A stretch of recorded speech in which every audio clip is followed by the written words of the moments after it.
se napřením a uvažovali jsme o tom, že bychom ani v tom turnaji se nezúčastnili, ale tak jsme zvolili druhou cestu. Holky to vzali zodpovědně od začátku a myslím si, že v prvním poločase velmi rozhráli. Nebyla příčina toho, že se nedostává do lehkých pozic a střílel z méně těžkých pozic, které neproměňoval a my naopak se dali.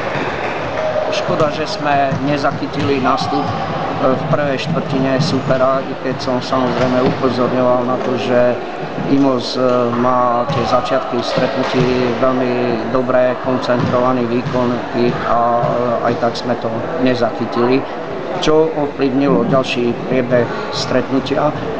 Priblížili sme sa párkrát, ale zbytočnými chybami sme sa o to pripravili, o ten lepší výsledok.